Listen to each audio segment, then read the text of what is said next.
14 नवंबर कहिड़ी ख़ासियत आहे 14 नवंबर में? पंडित नेहरू जो जनम ॾींहुं। पंडित नेहरू जंहिं भारत जी स्वतंत्रता लाइ जाखोड़ कई, महात्मा गांधी खां पोइ सॼे मुल्क में जंहिंखे सभ खां वधीक तस्लीम कयो वेंदो हो, पंडित नेहरू जेको ॿारनि खे बेहद प्यार कंदो हो, पंडित नेहरू जेको ॿारनि जी बहबूदीअ में मुल्क जी बहबूदी ॾिसंदो हो, पंडित नेहरू जंहिं इहो सुपनो ॾिठो हो त अॼु जा ॿार वॾा थी करे देश जा अबा थींदा, देश खे अॻियां वठी वेंदा, देश खे ओज ते पहुचाईंदा। मूं फ़क़ति पंडित नेहरू चयो आहे।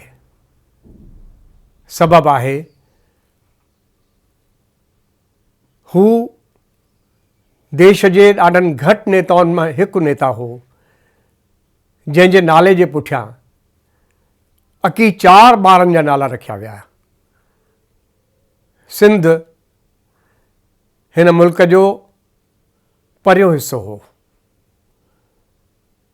सिंध में बि अलाए केतिरनि ॿारनि जो नालो उन दौर में जवाहर रखियो वियो। जवाहरलाल नेहरू। पर असांजा ॿार जवाहर थियनि, जवाहरलाल नेहरू जहिड़ा थियनि, इहा कामना, इहा तमन्ना माइटनि खे प्रेरित कंदी हुई त ॿारनि खे जवाहर चई करे पुकारियूं, हुननि खे जवाहर जो नालो ॾियूं। हूअं बि भारतीय संस्कृति ऐं परंपरा में ईश्वर जा नाला असां इन करे रखंदा आहियूं जो हुननि जो नालो खणी करे घटि में घटि ईश्वर खे यादि करण जो मौक़ो असांखे मिले। ॿारनि खे ईश्वर जहिड़ो, ईश्वर जा गुण अपनाइण जहिड़ो हिकु मौक़ो मिले, हिकु प्रेरणा मिले। ऐं शायदि जेका प्रवृत्ति असांजे ॿारनि में युगनि खां हलंदी आई आहे, उनजो हिकु कारण इहो बि आहे। मां अकेलो कारण नथो चवां, पर शायदि हिकु कारण इहो बि आहे। जेकॾहिं असांजा ॿार सात्विक प्रवृत्ति जा रहिया आहिनि, राजसिक ऐं तामसिक प्रवृत्ति उन्हनि में घटि रही आहे, त उनजो शायदि हिकु वॾो कारण इहो बि रहियो आहे त असांजे ॿारनि जा नाला अहिड़े क़िस्म जा ई रहिया आहिनि। सच आहे, सिंध में किरोड़ी, टेऊं, टिंडिण इन क़िस्म जा नाला बि थींदा रहिया, पर इहे सभु नाला फ़क़ति वक़्तायते रूप में कंहिं न कंहिं घटना जे आधार ते थींदा रहिया। जेकॾहिं सोचे सम्झी करे ॿारनि जा नाला तय थिया त उनजो सबबु हो तामसिक प्रवृत्ति खे ख़त्म करे सात्विक प्रवृत्ति खे आंदो वञे। जवाहरलाल नेहरू जो नालो जवाहर जे रूप में जेकॾहिं ॿारनि खे ॾिनो वियो त उनजो कारण बि इहो, फ़क़ति इहो हो। जेकॾहिं मां इहा ॻाल्हि चवां त शायदि वधाउ न थींदो, गांधी सरनेम जे रूप में, आकह जे रूप में इस्तेमालु करण वारा सॼे मुल्क में ऐं सिंध में घणा ई हुआ, पर मोहनदास जीअं जो तीअं सिर्फ़ु मोहनदास करमचंद गांधी जे करे कोन हुआ। मोहनदास मोहन जे नाले जे करे हुआ, श्री कृष्ण जे नाले जे करे हुआ। पर जवाहर फ़क़ति जवाहरलाल नेहरू जे करे हुआ। का बि परंपरा सिंध में जवाहर नालो रखण जी कोन हुई। हीरा मोती जवाहर बराबरि थिया, बराबरि हूंदा हुआ, पर इहा प्रेरणा, इहा सघ सिंधी माइटनि खे जवाहरलाल नेहरू ॾिनी। अॼु बि असांखे केतिरा ई पुराणा सिंधी नज़र ईंदा जिन जा नाला जवाहर आहिनि। जवाहर आहिनि त हुननि जे मन में इहा कामना, इहा भावना हमेशह रही आहे त असां में जवाहरलाल नेहरू जा गुण अचनि। पूरा न अचनि त जेतिरा अची सघनि था ओतिरा अचनि। ऐं मां सम्झां थो इन में असांखे कामयाबी बि मिली आहे। इहो ई कारण हो त आज़ादी जी जेका तहरक सॼे मुल्क में पंहिंजे पंहिंजे नमूने हली रही हुई, उहा सिंध में ॾाढी वधीक अॻरी हुई। ॿार, स्कूल ऐं कॉलेज में पढ़ण वारा शागिर्द, नौजवान, बुज़ुर्ग सभु ज़ालुनि समेत उन मुहिम में लॻल हुआ। त जवाहरलाल नेहरू पंहिंजो पाण में शख़्स न हो, हिकु वीचार हो, हिकु संस्कार हो, हिकु इदारो हो जंहिंखे अॻियां वधाइण लाइ, जंहिंखे पंहिंजे अंदरि लाहिण लाइ सिंध जे हर शख़्स में हिकु तमन्ना जाॻंदी हुई। उन तमन्ना पंडित नेहरू खे जवाहर ठाहियो, सिंध लाइ जवाहर ठाहियो। महात्मा गांधी खे मोहन न ठाहियो, गांधी ठाहियो। सिंध में बि असांखे केतिरा ई परिवार मिलनि था जिन पंहिंजी आकहि मटे करे गांधी करे छॾी। हिंद में त असांखे अहिड़े क़िस्म जा घणेई परिवार मिलंदा ई हुआ, मिलंदा ई आहिनि। मुस्लमाननि में बि अहिड़ा परिवार असांखे मिलंदा आहिनि जिन पंहिंजो नालो, पंहिंजी आकहि गांधी जे नाले ते कई। पर जेकॾहिं असां सिंध जी ॻाल्हि कयूं, नाले जी जे मुतलक़ ॻाल्हायूं त पोइ जवाहर नालो आख़िर एतिरो मक़बूल छो थियो? कारण फ़क़ति हिकु ई, महात्मा गांधी खां पोइ जेकॾहिं सभ खां वधीक कंहिंखे तस्लीम कयो वियो त उहो हो जवाहरलाल नेहरू। बाल दिवस जे रूप में जवाहरलाल नेहरू खे जेकॾहिं असां चाचा नेहरू जे रूप में यादि था कयूं करे ॾिसूं, बाल दिवस जे रूप में जेकॾहिं जवाहरलाल नेहरू खे असां पंहिंजो अॻिरो था मञी हलूं त उन जा कारण आहिनि। मूंखे पाण खे यादि आहे, ॻाल्हि शायदि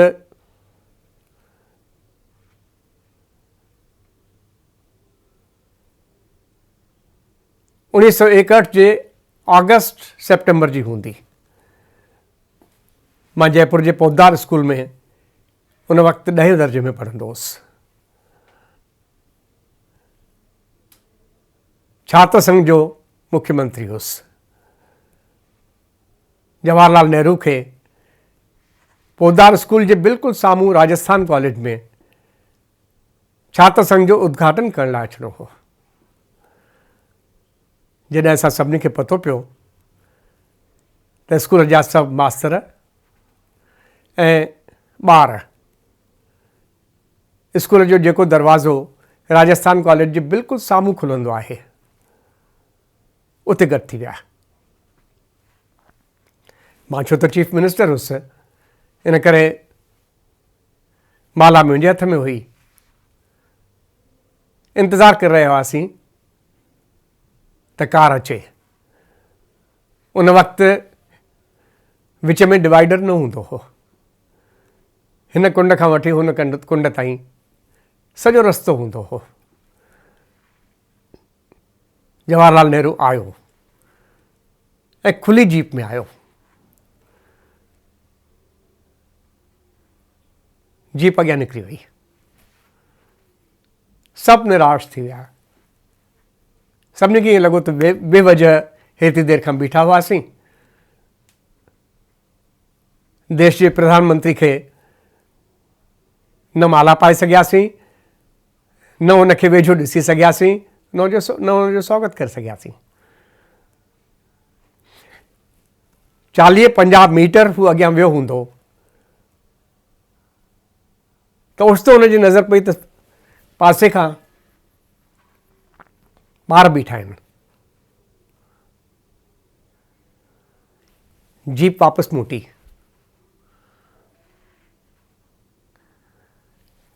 असांजे वेझो आई। उहो पल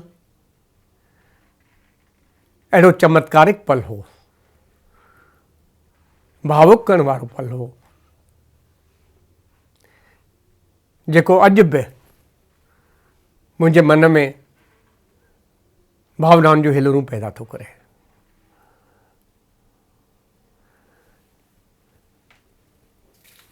ॿारनि लाइ इहा हुब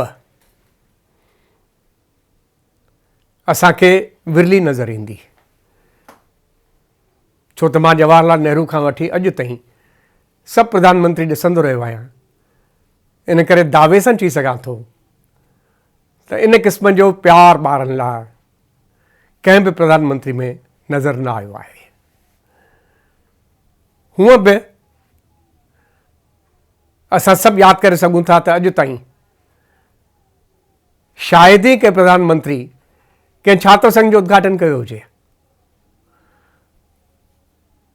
पंडित जवाहरलाल नेहरू पहिरियों प्रधानमंत्री, अहिड़ो शख़्स जंहिंखे सॼे देश में तस्लीम कयो थो वञे, जंहिंजी मञोती सॼे देश में सभ खां वधीक आहे, छो त उन वक़्तु महात्मा गांधी चालाणो करे चुका हुआ। इन करे मां चई रहियो आहियां सभ खां वधीक आहे। उहो राजस्थान कॉलेज जे छात्र संघ जो उद्घाटन करण लाइ दिल्लीअ मां जयपुर अची रहियो आहे। छा थो ज़ाहिर करे? ॿारनि लाइ, नौजवाननि लाइ जेका भावना पंडित जवाहरलाल नेहरू जे मन में हुई, सबबु फ़क़ति उहो आहे। हू ॾिसंदो हो त ही आहिनि जिन जे कुल्हनि ते आईंदे जो भारत असांखे नज़र ईंदो। जेकॾहिं हिननि खे मज़बूत कयोसीं, हिननि खे वेझो आंदोसीं, हिननि जे मन में देश जी भावना पैदा कईसीं, देश हित पैदा कयोसीं, त पोइ देश खे को लोॾो न ईंदो। महात्मा गांधी बराबरि ॿारनि लाइ घणो कुझु कंदो हो, पर महात्मा गांधी संत हो, महात्मा हो। हुन जा सिद्धांत भारतीय संस्कारनि जे अनुसार, सत्य ऐं अहिंसा जे अनुसार हलंदा हुआ। ॿार हुन जे केंद्र में न हूंदा हुआ। पंडित जवाहरलाल नेहरू जे सोच जे केंद्र में, मर्कज़ में ॿार हूंदा हुआ। ऐं छो त संदसि सोच जे मर्कज़ में ॿार हूंदा हुआ, तंहिं करे ॿार बहादुर थियनि, वीरता जा कारनामा जेके ॿार कनि था उन्हनि खे वॾे पैमाने ते स्वीकार कयो वञे, मञोती ॾिनी वञे, तस्लीम कयो वञे, उन्हनि खे अवॉर्ड ॾिनो वञे। इन लाइ जवाहरलाल नेहरू बाल वीरता पुरस्कार शुरू कया। बाल वीरता पुरस्कार जिन खे ॾिना वेंदा आहिनि, उहे 26 जनवरी जी परेड में बाक़ाइदा दिल्ली में जनपथ ते हिकु अलॻि समूह में सभिनी ॾिसंदड़नि जे साम्हूं लंघंदा आहिनि। केतिरी वॾी हिम्मत अफ़ज़ाई आहे। उहो ॿारु अॻिते हली करे साधारण ॿारु नथो रही सघे। कुझु न कुझु ख़ासियत उन में पैदा थींदी ई थींदी।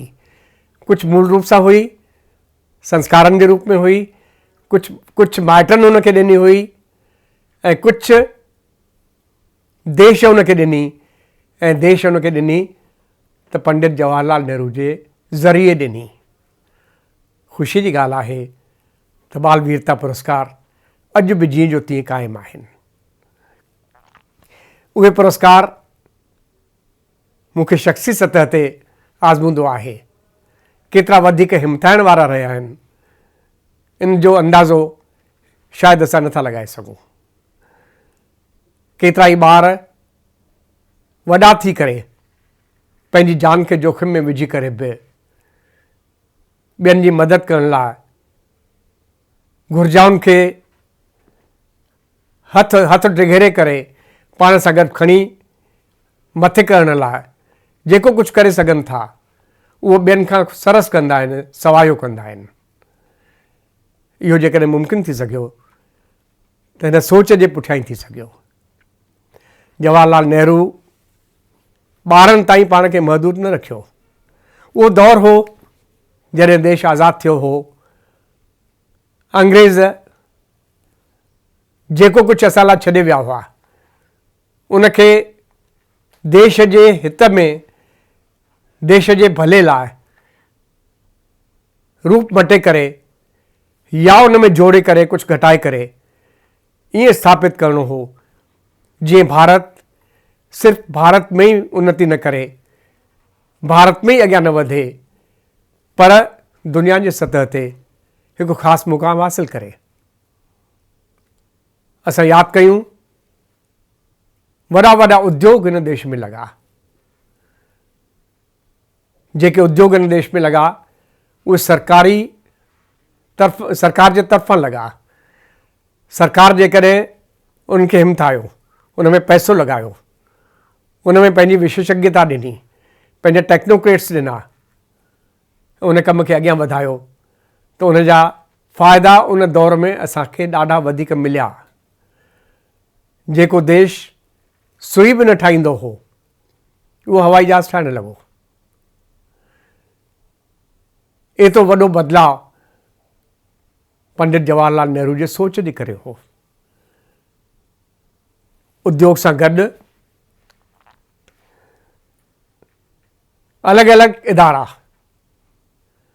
जेके अलॻि अलॻि शख़्सनि सां, अलॻि अलॻि ख़सूसियतुनि सां, अलॻि अलॻि रुचियुनि सां वास्तो रखंदा हुआ, पंडित जवाहरलाल नेहरू स्थापित कराया।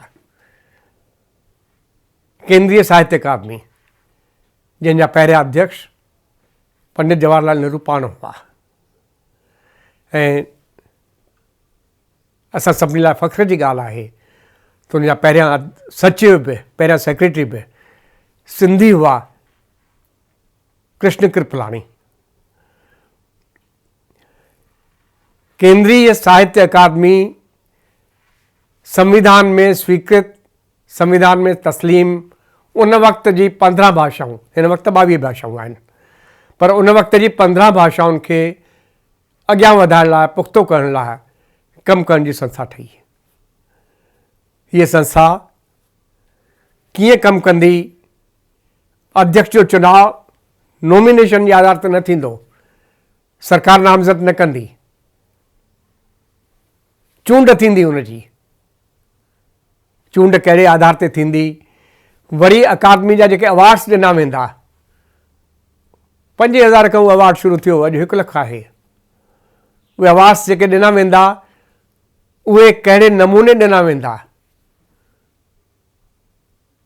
पहिरीं, ॿीं, टीं अहिड़े नमूने जे ॾाकनि ते चढ़ंदी उहा अवार्ड्स जी जेका प्रथा हुई उहा रास थींदी हुई।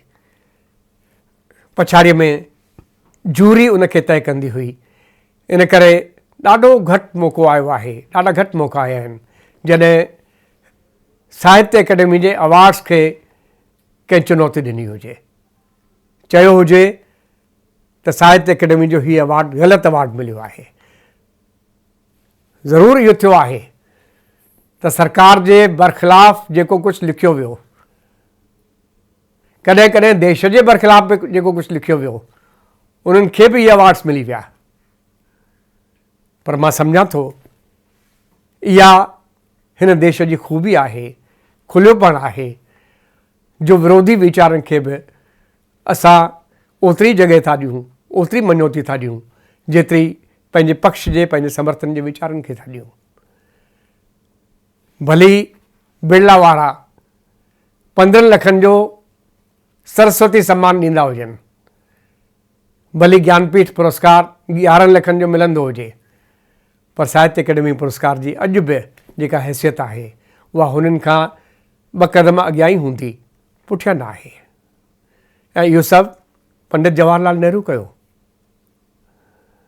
पंडित जवाहरलाल नेहरू दिल्लीअ में इहो कुझु कयो त सभिनी स्टेट्स पंहिंजे पंहिंजे लेवल ते एकेडमीज़ ठाहियूं। दिल्लीअ में साहित्य अकेडमी सां गॾु संगीत नाटक अकेडमी, चित्रकला अकेडमी, अलॻि अलॻि राज्य सभिनी में बि इहे सभु एकेडमीज़ ठहियूं।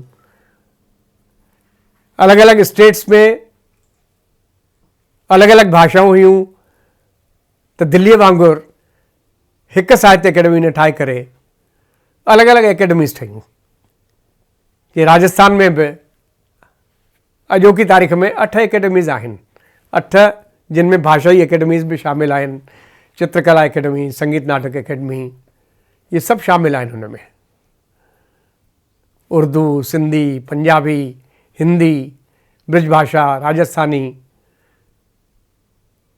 सभु भाषाऊं हुन में अलॻि अलॻि एकेडमीज़ जे रूप में सार संभाल वठी करे संवर्धित कयूं थियूं वञनि, उनजो विकास कयो थो वञे। इहो सभु पंडित जवाहरलाल नेहरू जी प्रेरणा सां थियो। उन वक़्तु इहो न थींदो हो त प्रोटोकॉल जे करे को शख़्स देश जे प्रधानमंत्री पंडित जवाहरलाल नेहरू सां न मिली सघे। केतिरा दफ़ा त प्रोटोकॉल जी हदूं तोड़े करे पंडित जवाहरलाल नेहरू अॻियां वधी ईंदो हो। ताजुब थींदो माण्हुनि खे त कीअं प्रधानमंत्री हीअं अॻियां वधी आयो। मूंखे चङी तरह यादि आहे लता मंगेशकर जो उहो गीत जेको चीन जे लड़ाई खां पोइ बेहद मक़बूल थियो हो, ऐं मेरे वतन के लोगो।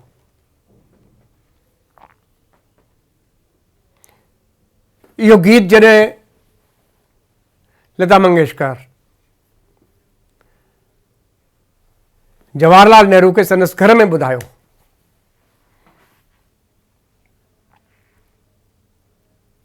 त पंडित नेहरू जी अखियुनि मां ॻोढ़ा वहण लॻा।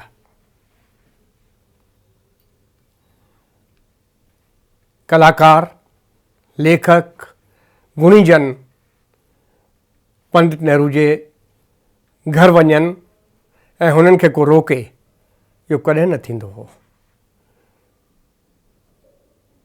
देश जी प्रतिभा खे पंडित नेहरू अॻियां वधाईंदा हुआ।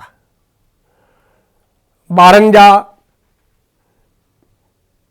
जेके संस्कार पुख्ता करणा हुआ, ॿारनि खे जहिड़े नमूने मज़बूत बनाइणो हो, ॿारनि खे आईंदे जो अबो मञे करे जीअं तयारु करणो हो, इहो कमु त हू कंदा ई हुआ, जेको ॿियनि जी नज़रुनि में ओतिरो अहम न रहियो आहे। पर उन सां गॾु ही सभु कुझु बि पंडित नेहरू कंदा हुआ।